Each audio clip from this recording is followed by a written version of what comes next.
তোগদারপাড়া গ্রামে এক দম্পতি বাস করত। তাদের মধ্যে ছিল অনেক মিল ভালোবাসা। সে দম্পতির নাম ছিল সবুজ আর তার স্ত্রী রূপা। সবুজ অনেক সৎ ও কর্মিষ্ঠ ছিল।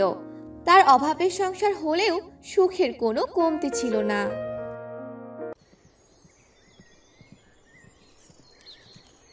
রূপা, রূপা, ওগো রূপা, কোথায় তুমি? হ্যাঁ গো, কি হয়েছে? এভাবে ডাকছো কেন? আমি তো কাজ করছি। আরে দেখো আগে, তোমার জন্য সুন্দর শাড়ি নিয়ে এসেছি। ও মা, দেখি দেখি। বাহ, অনেক সুন্দর। কিন্তু তোমার কাছে তো অত টাকা নেই। শুধু শুধু শাড়িটা নিতে গেলে কেন? আরে টাকা তো অনেক রোজগার করতে পারবো, কিন্তু বউয়ের এই হাসিটা মন ভালো করে দেয়, বুঝতে পেরেছো? হয়েছে হয়েছে, তোমার যা কথা। যাও, হাত মুখ ধুয়ে আসো, আমি তোমাকে খেতে দিচ্ছি। এরপর সবুজ হাত মুখ ধুতে যায়। কিছুক্ষণ পর সে খেতে আসে আর খেয়ে শুয়ে পড়ে। এভাবে তাদের সুখী দিন কাটছিল। একদিন রমেশ সবুজকে খুঁজতে আসে। সবুজ ভাই, সবুজ ভাই, বাড়িতে আছে? কে কে ডাকছে? ও, রমেশ ভাই, উনি তো বাড়িতে নেই। কি দরকার আমাকে বলুন, বাড়িতে আসলে আমি বলে দিব। আসলে ভাবি, আমার জমির ফসল তুলতে হবে। যদি সবুজ ভাই আমার জমিতে কাজ করতো।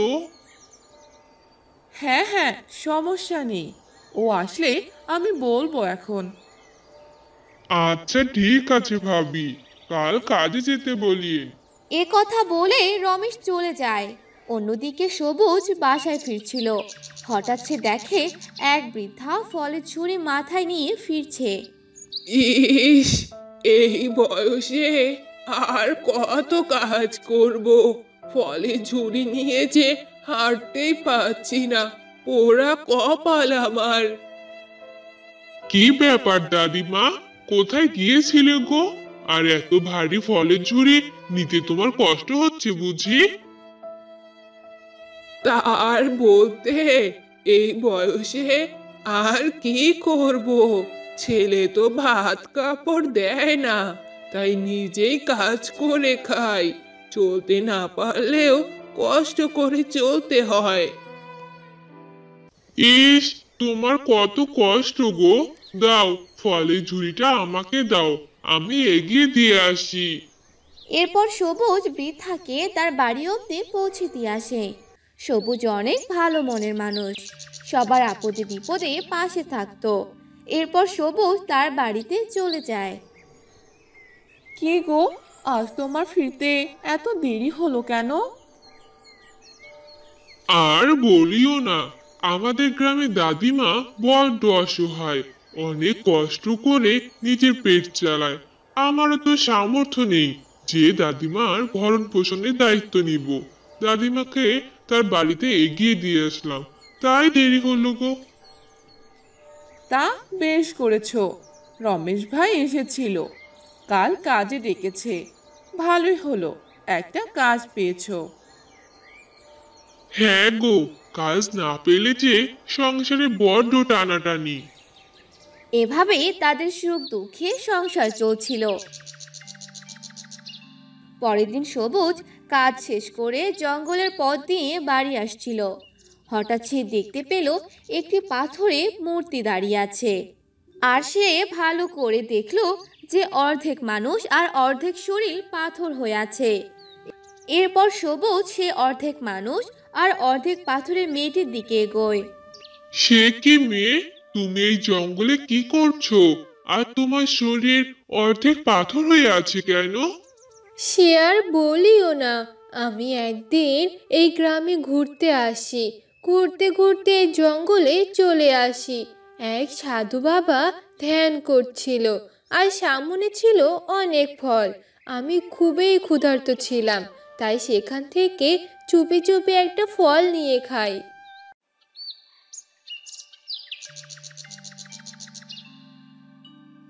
এই এই এই মেয়ে, তোর বাসা কোথায়? তোর এত বড় সাহস, আমার ধ্যান ভেঙে দিলে, আবার আমার ফল চুরি করে খেয়েছিস। আজ তোর একদিন কি আমার একদিন। সাধু বাবা, আমি খুব ক্ষুধার্ত ছিলাম, আমাকে ক্ষমা করে দিন। না, তোর কোনো ক্ষমা নেই। আমি তোকে অভিশাপ দিলাম, তুই আজ থেকে অর্ধেক পাথর হয়ে থাকবি। যদি কখনো কোনো সৎ ব্যক্তি তোকে দেখতে পায় আর তোকে বিয়ে করে, তবে তুই মুক্তি পাবি, তার আগে না। সাধু বাবা, আপনি যাবেন না? দয়া করে আমাকে মুক্ত করুন, যাবেন না সাধু বাবা? এরপর থেকে লিমা নামের মেয়েটি অর্ধেক মানুষ আর অর্ধেক পাথর হয়ে আছে। আর কয়েক মাস পর সবুজ তাকে দেখতে পায়। আপনি সবই তো শুনলেন। কয়েক মাস পর আমি একজন সৎ মানুষের দেখা পেলাম, আর সেটা হলেন আপনি। আপনি যদি আমাকে বিয়ে করেন তবেই আমি মুক্তি পাবো। আমি কিন্তু কিন্তু কি? দয়া করে আমাকে বিয়ে করুন, আমাকে মুক্ত করুন। এরপর সবুজ কোনো উপায় না পেয়ে মেয়েটিকে মুক্তি করার জন্য তাকে বিয়ে করে। আর বিয়ে করার সাথে সাথে মেয়েটি আগের মতো স্বাভাবিক হয়ে যায়। আপনাকে অনেক ধন্যবাদ। আজ আপনার জন্য আমি পুরোপুরি মানুষ হতে পেরেছি। আজ আমি অনেক খুশি। এরপর সবুজ লিমাকে নিয়ে তার বাড়িতে যায় আর তার বড় বউকে ডাকতে থাকে। বউ, বউ, কোথায় তুমি? বাহিরে আসো। এরপর রূপা সবুজের সাথে নতুন বউকে দেখে তার চোখ কপালে ওঠে। হায় হায়, সে কি গো? এ তুমি কাকে সাথে করে নিয়ে এসেছো? এ তুমি কি করেছো গো? হায়, তুমি আবার বিয়ে করেছো? এটা তুমি করতে পারলে? আমি আজই বাপের বাড়ি চলে যাব। তুমি থাকো তোমার ছোট বউকে নিয়ে। বউ, এরকম করো না, শোনো আমার কথা। রূপা সবুজের কোনো কথাই শোনে না। অনেক কষ্টে সবুজ রূপাকে সব কথা খুলে বলে। সবটা জানার পর রূপা লিমাকে মেনে নেয়। এত কিছু হয়েছে, আমি তো জানি না। ছোট, যা ঘরে যা, আমি তোদের খাবার দিচ্ছি। সবুজ আর রূপার এত ভালোবাসা দেখে লিমার মনে হিংসা জন্ম নেয়। সে মনে মনে বলতে থাকে, এ ন্যাকামো দেখলে বাঁচি না। আমিও এখন ছোট বউ, সব ভালোবাসা এখন আমি নিব। এভাবে সবুজ রূপা আর লিমার দিন কাটতে থাকে। রূপা লিমাকে তার নিজের ছোট বোনের মতো দেখতো, কিন্তু লিমা রূপাকে সহ্য করতে পারতো না। একদিন, বড় আপা, বড় আপা, তোমার রান্না শেষ হয়নি? আমার খুব খিদে পেয়েছে। ছোট, আমার শরীরটা ভালো না রে, তুই কিছু একটা রান্না করে খেয়ে নে। কি? আমি রান্না করব মানে? তুমি বসে বসে থাকবে আর আমি রান্না করে খাবো? ও শহরে গেছে আর তুমি আমাকে দিয়ে কাজ করিয়ে নিচ্ছ, তাই না? তুমি আমার বরের টাকা বসে বসে ধ্বংস করবে, তা আমি হতে দিব না। ছোট, তুই এরকম কেন করছিস? বললাম তো আমি অসুস্থ। অসুস্থ না তো ঢং। যাও রান্না করো গিয়ে, আমার খুব খিদে পেয়েছে। কাজ না করলে ও বাসায় আসলে সব বলে দিব আমি। রূপা কিছু না বলে অসুস্থ অবস্থায় রান্না করে দেয়। লিমা কোনো কাজই করতো না। সবুজ কাজের জন্য শহরে যায় কয়েকদিনের জন্য। আর এ সুযোগে লিমা রূপাকে অনেক অত্যাচার করত। বড় আপা, বড় আপা, কোথায় তুমি? আমার কাপড়গুলো যে কেচে দিতে বলেছিলাম সেগুলো কাচোনি কেন? আমার কথা কি তোমার কানে যায় না? যাও আমার কাপড়গুলো ধুয়ে দাও। ছোট, তুই নিজের কাপড় নিজে ধুতে পারিস না?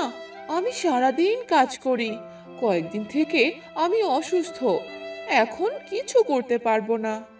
কি এত বড় কথা? আমার সাথে এত কথা বলার সাহস পাও কোথা থেকে? এ বাড়ি এখন থেকে আমার। তোমাকে এ বাড়িতে আর থাকতে দিব না আমি। বের হয়ে যাও বলছি, না হলে আমার থেকে খারাপ আর কেউ হবে না। এসব তুই কি বলছিস ছোট? এ বাড়ি আমার স্বামীর, আমি কেন বাড়ি থেকে যাব? আমি কোথাও যাব না। যাবে না? তোমার ঘাড় যাবে।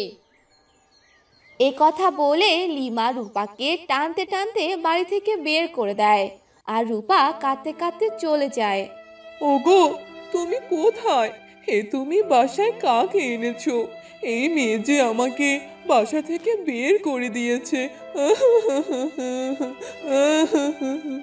রূপা মনে অনেক কষ্ট নিয়ে তার বাবার বাসায় চলে যায়। এদিকে দুদিন কেটে যায়। সবুজ বাসায় ফিরে তার বড় বউ করে রূপাকে ডাকতে থাকে। বড় বউ, বড় বউ, কোথায় তুমি? দেখো, আমি তোমাদের জন্য কি নিয়ে এসেছি। কি গো, কোথায় তুমি? বের হচ্ছ না কেন? বউ, বউ। সবুজ অনেক ডাকাডাকি করেও রূপা বের হয় না। তাই সে রাগ করে ঘরে গিয়ে দেখে রূপা ঘরে নেই আর লিমা বসে বসে সাজছে। তারপর সে বলে, কি ব্যাপার লিমা, রূপা কোথায়? আমি এত ডাকছি, কথা কানে যায় না নাকি? বড় আপা বাবার বাসায় চলে গেছে, উনি আর সংসার করবে না। কি? এ হতে পারে না। বড় বউ আমার কথা ছাড়া কখনো চলে যাবে না। আমি বুঝতে পেরেছি, এসব তোমার কাজ। এরপর সবুজ রূপাকে নিতে যায় আর রূপাকে বাড়ি নিয়ে আসে।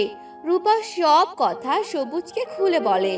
সব শুনে সবুজ অনেক রেগে যায়। ছি লিমা, তুমি এত নিচে নামবা ভাবতে পারিনি। তুমি আমার সংসার এলোমেলো করে দিয়েছো। তোমাকে এ বাড়িতে আর রাখবো না। বের হয়ে যাও, যাও বলছি এখান থেকে। এরপর লিমাকে বের করে দেয় আর লিমা আগের মতো আবারও পাথর হয়ে যায়। আর অহংকারের কারণে তার আবারও এই পরিস্থিতি। এদিকে সবুজ আর রূপা আগের মতোই সুখে আনন্দে দিন কাটাতে থাকে।